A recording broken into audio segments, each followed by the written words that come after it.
تبارك الذي نزل الفرقان على عبده ليكون للعالمين نذيرا. إن الحمد لله نحمده ونستعينه ونستغفره ونؤمن به ونتوكل عليه ونعوذ بالله من شرور أنفسنا ومن سيئات أعمالنا من يهده الله فلا مضل له ومن يضلله فلا هادي له وأشهد أن لا إله إلا الله وحده لا شريك له وأشهد أن محمدا عبده ورسوله أما بعد فإن خير الحديث كتاب الله وخير الهدي هدي محمد صلى الله عليه وسلم وشر الأمور محدثاتها وكل محدثة بدعة وكل بدعة ضلالة وكل ضلالة في النار. أعوذ بالله من الشيطان الرجيم. بسم الله الرحمن الرحيم. يا أيها الذين آمنوا اتقوا الله حق تقاته ولا تموتن إلا وأنتم مسلمون. يا أيها الذين آمنوا اتقوا الله وقولوا قولا سديدا يصلح لكم أعمالكم ويغفر لكم ذنوبكم ومن يطع الله ورسوله فقد فاز فوزا عظيما. وقال تعالى في موضع آخر: يا أيها المدثر قم فأنذر وربك فكبر وثيابك فطهر والرجز فاهجر ولا تمنن تستكثر. وقال النبي صلى الله عليه وسلم: الطہور شطر الایمان. ہر قسم کی حمد و ثنا، کبریائی، بڑائی، بزرگی اللہ تبارک و تعالیٰ ہی کے لیے. درود سلام نازل ہو میرا اور آپ کے آقا جناب محمد رسول اللہ صلی اللہ علیہ وسلم پر. معزز سامعین اکرام،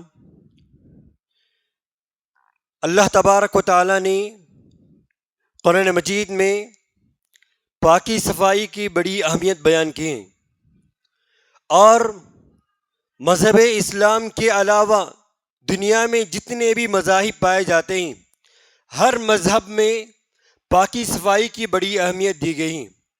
چاہے وہ پاکی صفائی انفرادی زندگی کا ہو، چاہے وہ اجتماعی زندگی کا ہو، چاہے وہ گھریلو ماحول کا ہو، چاہے وہ اپنے سوسائٹی کا ہو، ہر مذہب میں پاکی صفائی کی بڑی اہمیت بیان کی گئی. اسی لیے اللہ تبارک و تعالیٰ نے قرآن مجید میں جا بجا انسان کو پاک صاف رہنے کی تعلیمات دی گئی، پاک و صاف رہنے کی بڑی اہمیت بیان کی گئی. خود اللہ تبارک و تعالیٰ نے اللہ کے رسول صلی اللہ علیہ وسلم کو جب ابتدائی وحی نازل کی گئی، ان ابتدائی وحی میں اللہ تبارک و تعالیٰ نے اللہ کے رسول صلی اللہ علیہ وسلم کو انہی باتوں کا حکم دیا گیا. سب سے پہلے اللہ تبارک و تعالیٰ نے قرآن مجید میں فرمایا: یا ایھا المزمل قم اللیل الا قلیلا نصفہ او انقص منہ قلیلا. اور دوسری جگہ پر فرمایا: یا ایھا المدثر قم فانذر وربک فکبر وثیابک فطہر والرجز فاہجر. یعنی اللہ تبارک و تعالیٰ نے اللہ کے رسول صلی اللہ علیہ وسلم کو اپنے ظاہری پاکی صفائی کے ساتھ ساتھ اپنے باطنی پاکی صفائی کا بھی تذکرہ کیا. آج پاکی صفائی کے بارے میں جب بھی گفتگو سنتے ہیں، جب بھی گفتگو کرتے ہیں، ہم یہ سمجھتے ہیں کہ ہمارا ظاہری پاک و صاف ہونا چاہیے، جبکہ اللہ تبارک و تعالیٰ نے انسان کے ظاہری کے ساتھ ساتھ انسان کے باطنی کو پاک کرنے کا حکم دیا گیا. پاکی صفائی یا تو انسان کے ظاہری معاملات میں ہوتے ہیں اور انسان کے باطنی معاملات میں ہوتے ہیں. اگر انسان کے ظاہری معاملات میں دیکھا جائے تو اللہ تبارک و تعالیٰ نے انسان کے ظاہری پاکی صفائی کو برقرار رکھنے کی تعلیمات دی گئی، چاہے وہ عبادتی معاملات میں ہو، چاہے انسان کے روزمرہ معاملات میں ہو. ہر معاملات میں انسان کو زیب و زینت اختیار کرنے کی تعلیمات دی گئی. ہاں، زیب و زینت اختیار کرنے کا حکم تو دیا گیا، لیکن فضول خرچی کرنے سے تو منع کیا گیا. خود اللہ تبارک و تعالیٰ عبادت کے سلسلے میں فرمایا: یا بنی آدم خذوا زینتکم عند کل مسجد. اے بنی آدم، جب بھی تم نماز کے لیے، عبادت کے لیے مسجد کو آؤ، تم زیب و زینت اختیار کرو. یعنی بن سور کر اللہ تبارک و تعالیٰ کی عبادت کے لیے تم آگے آ جاؤ. یعنی اللہ تبارک و تعالیٰ انسان کو پاکی صفائی کا حکم دیا جا رہا ہے. یعنی پاک صاف ہو کر اپنے ظاہری اپنے باطنی کو پاک کر کر مسجد کو آنے کا حکم دیا گیا ہے. معزز سامعین اکرام، اللہ تبارک و تعالیٰ قرآن مجید کے کئی آیتوں میں پاکی صفائی کا حکم دیا گیا. خود اللہ تبارک و تعالی نماز کا جہاں حکم دیا گیا اس سے پہلے انسان کو پاک ہونے کا حکم دیا گیا. جب بندہ نماز کے لیے آتا ہے تو انسان اگرچہ کہ پاک و صاف ہونے کے باوجود اللہ تبارک و تعالی حکم دے رہا ہے اذا قمتم الى الصلاة فاغسلوا وجوهكم وايديكم الى المرافق وامسحوا برؤوسكم وارجلكم الى الكعبين، یعنی نماز سے پہلے وضو کرنے کا حکم دیا گیا. یعنی انسان کے ظاہری اعضاء کو پاک و صاف کر کر بندے کو اللہ تبارک و تعالیٰ کے ہاں حاضر ہونے کا حکم دیا جا رہا ہے.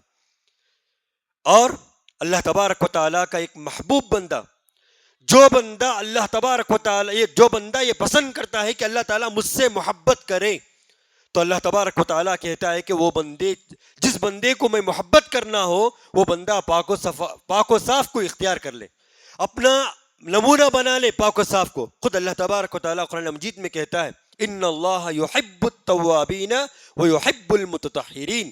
اللہ تبارک و تعالیٰ ان بندوں کو سے محبت کرتا ہے جو بندہ پاک صاف رہتا ہے، پاک و صاف کو اپنا جز بنا لیتا ہے. اور خود قرآن مجید میں اللہ تبارک و تعالیٰ نے پاک و صفائی کے سلسلے میں بہت سارے لوگوں کی تعریفات کی. تو معلوم ہوتا ہے کہ پاک و صاف رہنا انسان کا ایک لازمی جز ہے، چاہے انسان کا ظاہری حصہ ہو، انسان کا باطنی حصہ ہو. آج ہم دیکھ سکتے ہیں پاک و صاف کے معاملات میں، پاک و صفائی کے معاملات میں، جب کہ مذہب اسلام نے اتنے زوردار تعلیمات دی گئی پاک و صاف رہنے کا، لیکن آج ہم مذہب اسلام کو اپنانے والے، مذہب اسلام کی تعلیمات پر ہماری زندگی گزرنے والے، ہم نے ان تعلیمات کو چھوڑ دیا. بس ہم پاک و صاف کے ایک جز کو لازم پکڑ لیے. کہیں فنکشن میں جانا ہو ہم بن سور جائیں گے، کہیں ہم کیا ہے کسی بڑے آدمی سے ملاقات کے لیے جانا ہو ہم بن سور جائیں گے. لیکن خود ہمارا جائزہ لے کر دیکھ لیجئے، ہم نماز کے لیے آئیں گے لیکن ہمارے پاس اچھے لباس ہونے کے باوجود ہم گھٹیا لباس پہن کر مسجد کو حاضر ہوں گے. ہم کس کے سامنے کھڑے ہونے کے لیے جا رہے ہیں؟ کس کے سامنے التجا کرنے کے لیے جا رہے ہیں؟ جبکہ اللہ تبارک و تعالیٰ خود کہہ رہا ہے یا بنی آدم خذوا زینتکم عند کل مسجد، جب بھی تم مسجد کے لیے آتے ہو تو زیب و زینت اختیار کر کر آؤ، کیونکہ ہم اللہ تبارک و تعالیٰ کے حضور میں حاضر ہونے والے ہیں، اس کے دربار میں اپنی عاجزی انکساری کو پیش کرنے والے ہیں. تو ہمارا ظاہری کے ساتھ ساتھ ہمارا باطنی بھی پاک ہونا چاہیے. معزز سامعین کرام، جب انسان پاک و صاف اور پاک و صفائی کے بارے میں گفتگو کرتا ہے یا سنتا ہے تو انسان کے لیے دو چیزیں ضروری ہیں. سب سے پہلی چیز انسان کا ظاہری پاک و صاف ہونا چاہیے، چاہے وہ لباس جیسے بھی ہو، اس کا لباس، اس کا جسم، اس کا حلیہ ہر اعتبار سے پاک و صاف ہونا چاہیے. آج ہم دیکھ سکتے ہیں ہمارے لباس کے اعتبار سے، ہمارے حلیہ کے اعتبار سے، ہمارے بالوں کے اعتبار سے کہ اسلام جن چیزوں کو پاک و صاف رکھنے کا حکم دیا گیا ہے، کیا ہم نے ان چیزوں سے اپنے آپ کو پاک و صاف رکھتے ہیں؟ نماز کے لیے آتے ہیں کیونکہ نماز میں پاک و صاف ہو کر آنے کا حکم دیا گیا. خود اللہ کے رسول صلی اللہ علیہ وسلم نے جمعے کے دن غسل کو واجب قرار کیوں دیا گیا؟ کیونکہ صحابہ کام کاج کر کر مسجد میں آتے تھے، اڑوس پڑوس کے لوگوں کو تکلیف ہوتی تھی، پسینے کے بدبو آتے شروع ہوتے تھے. اللہ کے رسول صلی اللہ علیہ وسلم نے نہا دھو کر خوشبو لگا کر مسجد میں آنے کا حکم دیا گیا. معزز سامعین کرام، اگر ہم ظاہری چیزوں کو پاک و صاف نہیں رکھیں گے، صرف اپنے نمازی پڑوسیوں کو تکلیف نہیں ہوگی، بلکہ اللہ کے رسول صلی اللہ علیہ وسلم فرماتے ہیں کہ ہماری ناپاکی کی وجہ سے فرشتوں کو بھی تکلیف ہوتی ہے. اسی لیے اللہ کے رسول صلی اللہ علیہ وسلم نے کیا حکم دیا گیا کہ پیاز اور لہسن کھا کر مسجد کی جانب نہ آئیں. معزز سامعین کرام، سب سے پہلی چیز انسان اپنے جسم کو، اپنے ظاہری چیزوں کو پاک و صاف رکھے. اگر انسان اپنے ظاہری چیزوں کو پاک و صاف رکھتا ہے تو اس کے لیے ضروری ہے کہ وہ اپنے جسم کے ہر چیزوں پر غور و فکر کرے. جہاں اسلام نے فطری چیزیں رکھا گئی کہ مونچھ کے بال کو کاٹنا، ناخن کو کاٹنا، زیر ناف کے بال کو کاٹنا، اس طریقے سے ہر چیز کو پاک و صاف رکھنے کا اللہ تبارک و تعالیٰ نے اور اللہ کے رسول صلی اللہ علیہ وسلم کو حکم دیا گیا ہے. انسان کو اللہ تبارک و تعالیٰ اپنے جسم کی پاک و صاف کرنے کا حکم دیا گیا. اگر کپڑے میں کوئی گندگی لگ گئے، گندگی کو دور کرنے کا حکم دیا گیا. انسان لباس پہنتا ہے، انسان کس کے لیے لباس پہنتا ہے؟ کہ دوسروں کو بتانے کے لیے نہیں، بلکہ اپنے آپ کو پاک و صاف رکھنے کے لیے. چاہیے کہ وہ اپنے کپڑے کو گندگی لگنے سے بچائیں، ماحول کے کیا ہے گندگی سے لگنے سے کیا ہے انسان اپنے کپڑے کو کیا ہے بچا کر رکھے۔ اور دوسری چیز، انسان کے اعضاء کو انسان گندگیوں سے بچا کر رکھے، چاہے وہ انسان کے اعضاء کو جو گندگی لگتے ہیں، چاہے وہ ظاہری گندگی ہو چاہے باطنی گندگی ہو۔ ظاہری گندگی معلوم ہے کہ فلاں چیزوں سے انسان کے ظاہری اعضاء میں نقصان پہنچ سکتے ہیں، تو انسان کو چاہیے کہ ان چیزوں سے انسان دور رہے، ان چیزوں کو کیا ہے استعمال کرنے سے کیا انسان باز آ جائیں۔ اور خود باطنی گندگی، جیسا انسان اللہ تبارک و تعالیٰ نے انسان کو جسم کے بہت سارے اعضاء عطا کیے، زبان ہے، زبان کے گندگی سے انسان کو پاک کرنا ہے، تو معلوم ہوتا ہے کہ زبان کے ذریعے انسان اپنے اللہ تبارک و تعالیٰ کا ذکر کرے، اللہ تبارک و تعالیٰ کی تعریف بیان کرے، حمد و ثنا بیان کرے، اور اس زبان کے ذریعے انسان کو چاہیے کہ اپنے زبان کو پاک و صاف رکھے۔ خود قرآن مجید میں اللہ تبارک و تعالیٰ نے بڑی نعمتوں میں سے ایک نعمت انسان کے لیے اللہ تبارک و تعالیٰ نے زبان دیا، تو انسان کے ہر اعضاء، چاہے زبان لے لیجئے، ہاتھ لے لیجئے، پیر لے لیجئے، ہر اعضاء کو پاک و صاف رکھنے کا حکم دیا گیا، یعنی ظاہری طور پر بھی باطنی طور پر بھی۔ ظاہری طور پر ہم جانتے ہیں کہ کن کن چیزوں سے نقصان ہو سکتے ہیں، اس سے تو ہم کو پاک رکھنا ہے، باطنی چیزوں سے بھی ہم کو پاک رکھنا ہے، اور اسی طریقے سے ہمارے دل کو بھی پاک رکھنا چاہیے، ظاہری اعتبار سے بھی باطنی اعتبار سے بھی۔ جب ہم پاک و صفائی کی بات کرتے ہیں تو اللہ تبارک و تعالیٰ نے ہماری باطنی کو پاک و صاف رکھنے کا حکم دیا گیا۔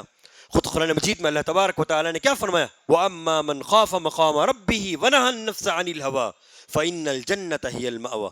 جو لوگ اپنے باطنی کو پاک کر لیا، اپنے دل کو اللہ تبارک و تعالیٰ کے لیے خالص کر لیا، اللہ تبارک و تعالیٰ کہتا ہے فَإِنَّ الْجَنَّةَ هِيَ الْمَأْوَىٰ، اس کا ٹھکانہ اللہ تبارک و تعالیٰ جنت عطا کرتا ہے۔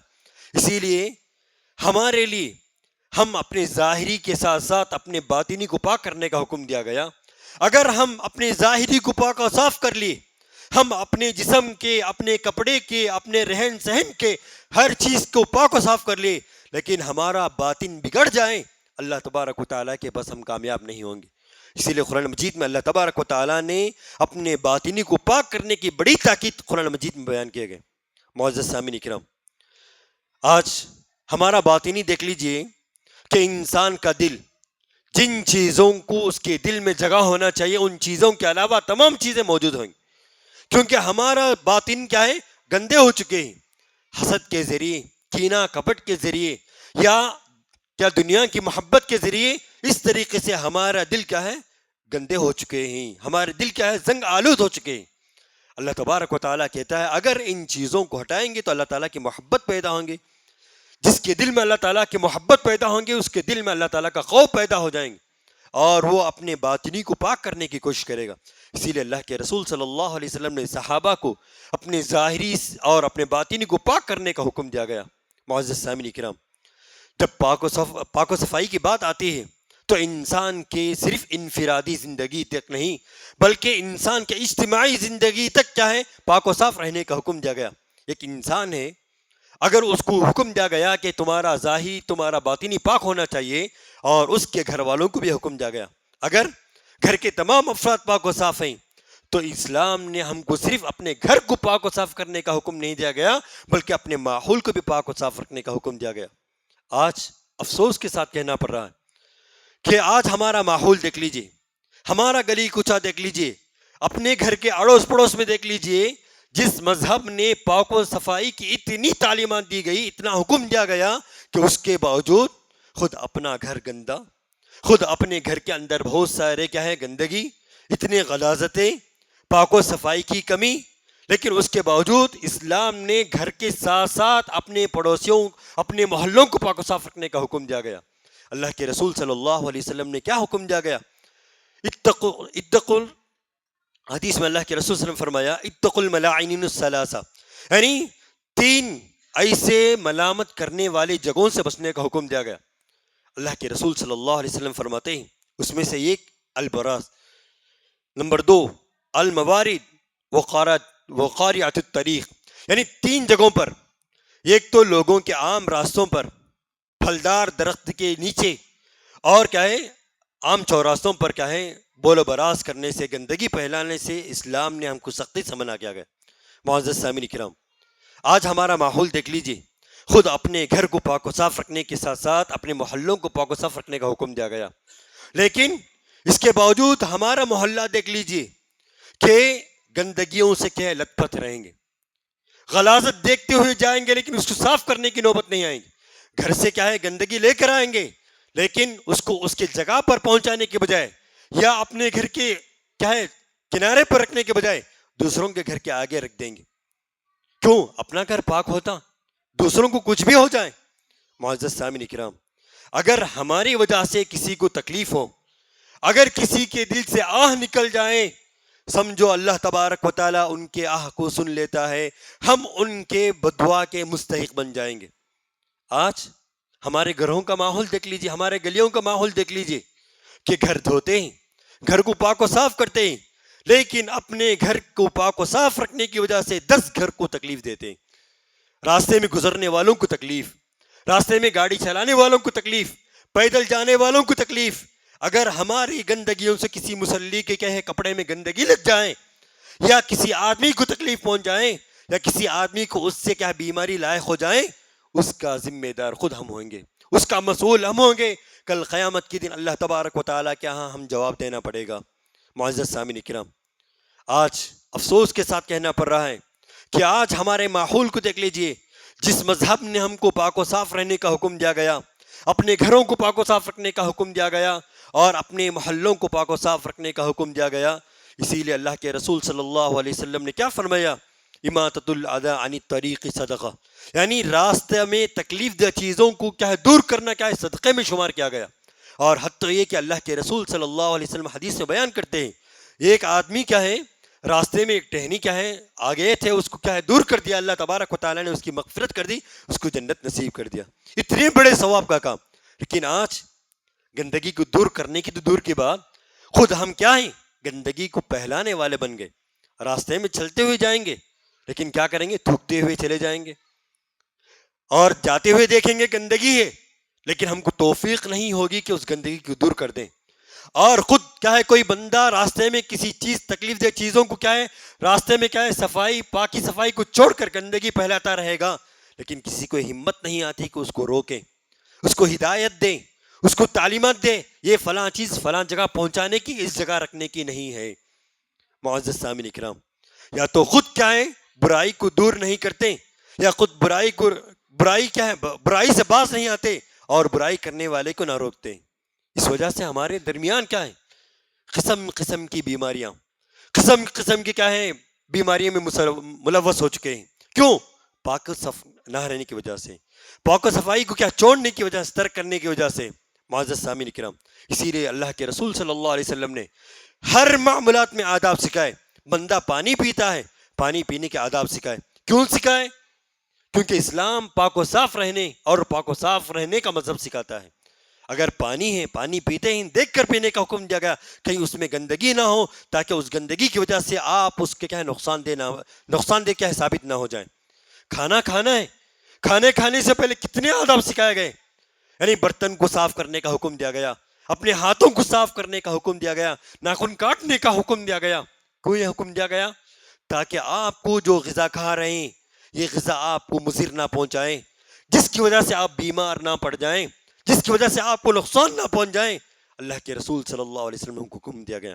معزز سامعین کرام، جب پاک و صاف کی بات آتی ہے کہ انسان پاک و صاف پانی کے ذریعے حاصل کرتا ہے، پانی کی بڑی قدر ہوتی ہے، کیونکہ اللہ تبارک و تعالیٰ نے قرآن مجید میں فرمایا کہ اللہ تبارک و تعالیٰ نے ہر ذی روح کو پانی کے ذریعے پیدا کیا گیا، وَجَعَلْنَا مِنَ الْمَاءِ كُلَّ شَيْءٍ حَيٍّ۔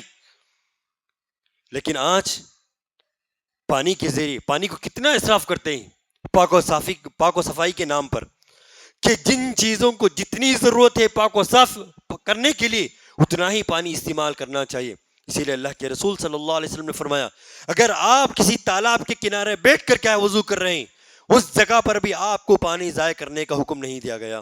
لیکن آج گھر کا موٹر ہے، لائٹ بل بننے والے ہم ہیں، لیکن ہم یہ سمجھتے ہیں کہ پانی کا پورا حق ہم ہی۔ معزز سامعین کرام، پانی کا حق صرف ہمارے لیے نہیں بلکہ تمام انسانوں کا ہے، انسانوں کا نہیں بلکہ پورے جانداروں کے لیے اس کا حق ہوتا ہے۔ اگر کسی کے حق ہم کیا ہے ضائع کر دیں گے، کل قیامت کے دن اللہ تبارک و تعالیٰ کے پاس جواب دینا پڑے گا۔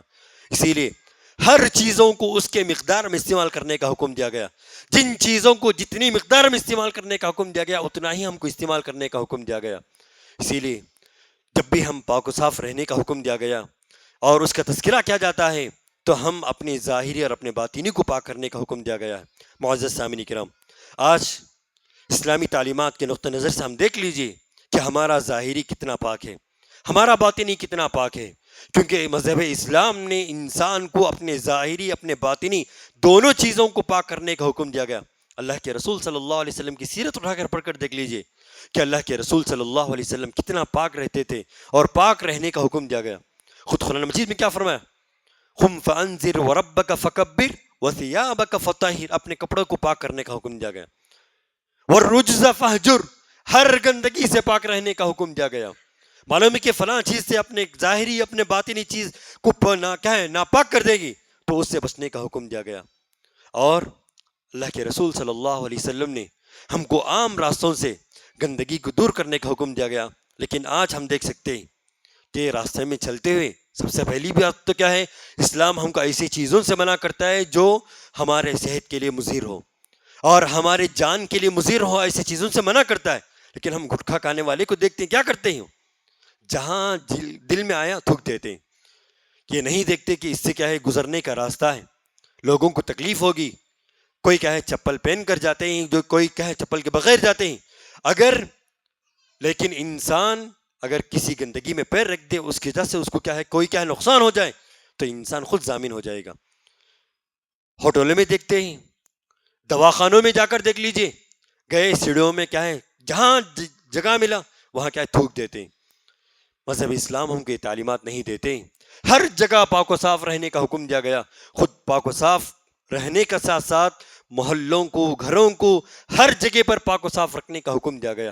اسی لیے اللہ کے رسول صلی اللہ علیہ وسلم نے کیا فرمایا کہ راستے میں اور کیا ہے پھلدار درخت کے نیچے جہاں لوگ کیا ہے سایہ حاصل کرتے ہیں، ہر جگہ کو کیا ہے پاک و صاف رکھنے کا حکم دیا گیا۔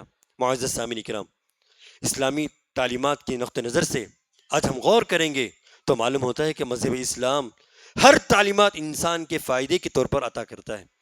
انسان کو کیوں اس کے ظاہری چیزوں کو پاک کرنے کا حکم دیا گیا؟ تاکہ اس کا باطنی اس کا ظاہری پاک و صاف ہو، اللہ تبارک و تعالیٰ اس بندے سے محبت کرے۔ بندہ صرف اپنے باطنی کو پاک کر لے، اپنے ظاہری کو چھوڑ دے، اس کی عبادت قبول نہیں ہوتی، کیونکہ نماز کی شرائط میں سے کیا ہے، بندے کے جسم کے ساتھ ساتھ بندے کے کپڑے بھی پاک ہونا چاہیے۔ ایک بندہ دلی اعتبار سے پاک ہے لیکن اس کا کپڑا ناپاک ہے، کیا اس کی نماز قبول ہو جائے گی؟ بندہ نماز کے لیے کیا ہے کیا کپڑا بھی پاک کر لے، اس کا دل بھی پاک ہے لیکن اس کی جگہ ناپاک ہے، کیا اللہ تبارک و تعالیٰ اس کی عبادت قبول کر لے گا؟ نہیں کرے گا۔ اسی لیے اللہ کے رسول صلی اللہ علیہ وسلم نے فرمایا جگہ کا پاک ہونا اور اس کا جسم کا پاک ہونا، اس کا لباس کا پاک ہونا ضروری۔ معزز سامعین کرام، ہم میں سے ہر آدمی کے لیے ضروری ہے کہ خود اپنا جائزہ لے کر دیکھ لیجئے کہ کہاں تک میں نے اللہ تبارک و تعالیٰ نے جن چیزوں کو ہم کو پاک و صاف رکھنے کا حکم دیا گیا ہے، کیا واقعی میں اپنے گھر میں خود انفرادی طور پر اپنے گھر میں اپنے اہل و عیال کے ساتھ کیا پاک و صفائی کا کیا اہتمام کرتا ہوں یا نہیں کرتا ہوں، یا اپنے گھر کو پاک و صاف رکھتا ہوں نہیں رکھتا ہوں، یا اپنے محلوں کو اپنے گھر کے ارد گرد کے لوگوں کو اس کی صفائی کا حکم دیا جاتا ہوں یا نہیں جاتا۔ یہ تب ہم جائزہ لینا چاہیے۔ آج ہم دیکھتے ہیں کہ غیروں کے گلیوں میں بھی مسلمان کے گلیوں میں زمین آسمان کے فرق ہوتے ہیں۔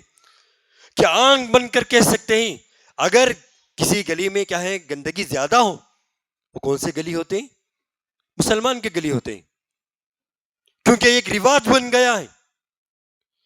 اللہ تبارک و تعالیٰ نے ہم کو جن تعلیمات سے نوازا ہے، جن مذہب سے ہم کو نوازا ہے، اللہ تبارک و تعالیٰ کا شکر بجا لانا چاہیے کہ وہ ایسا مذہب ہے کہ جس کو اللہ تبارک و تعالیٰ خود کہتا ہے کہ اليوم اکملت لکم دینکم واتممت علیکم نعمتی ورضیت لکم الاسلام دینا۔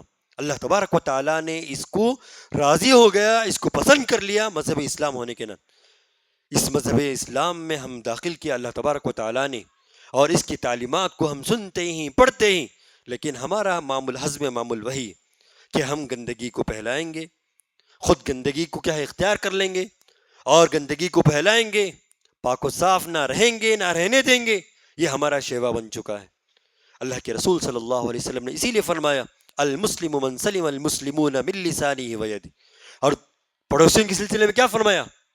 اللہ کے رسول صلی اللہ علیہ وسلم نے فرمایا یعنی وہ بندہ جنت میں داخل نہیں ہو سکتا جو اپنے پڑوسیوں کو تکلیف سے محفوظ نہ ہو۔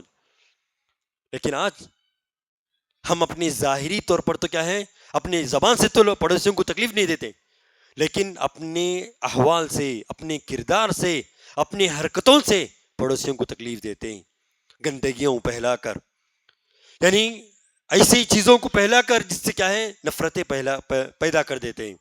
معزز سامعین کرام، اسی لیے مذہب اسلام نے خود اللہ تبارک و تعالیٰ نے قرآن مجید میں کئی آیتوں میں پاک و صاف رہنے کا حکم دیا گیا، تو ہمارے لیے ضروری ہے کہ خود ہم پاک و صاف رہیں، اپنے گھروں کو پاک و صاف رکھنے کی کوشش کریں، اپنے محلوں کو پاک و صاف رکھنے کی کوشش کریں، اگر گندگی دکھے تو اس کو دور کرنے کی کوشش کریں۔ اللہ کے رسول صلی اللہ علیہ وسلم نے یہی تعلیمات دی گئی، اماطۃ الاذی عن الطریق صدقہ، یہ بہترین صدقہ ہے کہ راستوں میں تکلیف دہ چیزوں کو دور کرنا۔ آج ہم یہ سمجھتے ہیں کہ راستے میں تکلیف دہ چیز کیا ہے، اگر کیا ہے کانٹے ہیں، کوئی بڑے پتھر ہیں، اس کو دور کرنا ہم یہ سمجھتے ہیں کہ یہ صدقہ ہے۔ ہم راستے میں دیکھ رہے ہیں اگر کوئی بندہ تھوک دیا ہے، تھوک ہمارے آنکھوں کے نظر میں ہے، لیکن دوسروں کو اس کی کراہت ہے، ہمارے لیے ضروری ہے کہ اس پر کیا ہے مٹی ڈال دیں، اس کو دفن کر دیں، اس کو کیا ہے چھپا دیں، یہ بھی صدقہ ہے۔ راستے میں کیا ہے ہر تکلیف دہ چیز جس سے انسان کے ظاہری اور انسان کے باطنی کو نقصان پہنچانے والی چیزیں ہیں، ان تمام چیزوں کو کیا ہے دور کرنے کی کوشش کریں۔ معزز سامعین کرام، آج ہمارے محلوں کی اگر گفتگو کریں گے تو بہت افسوس کے ساتھ کہنا پڑ رہا ہے کہ شروع سے لے کر آخری تک گندگی ہوتے ہیں۔ یہ کسی کو توفیق نہیں ہوتا ہے کہ آگے گھر والا اپنے گھر کو صاف کرتا ہے، دوسرے کے گھر کے سامنے اپنی گندگی کو پہنچا دیتا ہے۔ یہ نہیں سوچتا کہ وہ بھی میرا بھائی ہے، وہ بھی تو مسلمان ہے، وہ بھی تو کیا ہے قرآن و حدیث پر عمل کرنے والا ہے، کہیں اللہ تبارک و تعالیٰ نے ہم کو اس سلسلے میں باسپوس نہیں کیا جائے گا تو انسان خوف سے بری ہو چکا ہے۔ ہمارے لیے ضروری ہے کہ خود پاک و صاف رہیں، اپنے گھر کو پاک و صاف کریں، اپنے محلوں کو پاک و صاف کریں، اور گھر کے افراد کو یہ حکم دے کہ پڑوسیوں کو تکلیف نہ دیں۔ اگر گندگی کرنے والے اگر ہم دیکھتے ہیں تو ان کو تعلیمات دے کہ مذہب اسلام نے ہم کو کیا تعلیمات دی گئی، کن چیزوں کو کس جگہ پر رکھنے کا حکم دیا گیا ہے۔ معزز سامعین کرام، پاکی صفائی اسلام کا ایک بنیادی چیزوں میں سے ایک بنیادی چیز ہے، اسی لیے اللہ کے رسول نے فرمایا، کہیں اللہ کے رسول صلی اللہ علیہ وسلم نے الطہور شطر الایمان کہا اور کہیں الطہور نصف الایمان کہا گیا، یعنی ایمان کا آدھا جز قرار دیا گیا۔ تو اتنی بڑی اہمیت ہے پاکی صفائی کی، تو ہمارے لیے ضروری ہے کہ ہم اپنے ظاہری کو بھی پاک کریں گے، اپنے باطنی کو بھی پاک کریں گے۔ اپنے باطنی کے جو کچھ ذرائع ہیں، چاہے ہمارے دلوں کے ہو، ہمارے ہاتھوں کے ہو، ہمارے پیروں کو، ہر گندگی کو دور کرنے کی کوشش کریں گے، اور اپنے ظاہری کو بھی پاک کریں گے، اپنے گھر کو، اپنے گھر کے اطراف کے اور اپنے محلوں کو بھی پاک و صاف کریں گے۔